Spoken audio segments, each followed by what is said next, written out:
I'm doing maths, you're doing maths. How'd I get in this mess? Couldn't pick a worse subject to assess.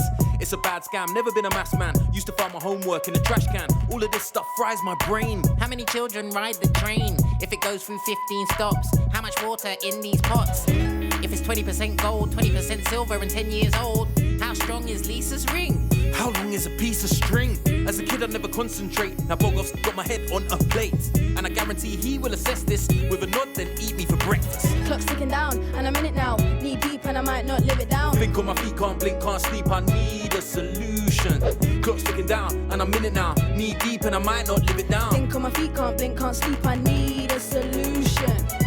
How'd I get in this mess? Tried to get Nathan, just got stressed. Now he's on my back like an itch you can't scratch. Don't wanna say that I've met my match.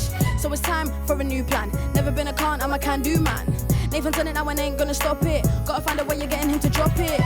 See, he's just so scared. I can see the grey coming through in his hair. Gotta make him face facts, plain as day that we both hate maths. Skip the long talk, cut to the chase. I'm gonna say this stuff to his face, and it's gotta be that clear. Well, what do we have here?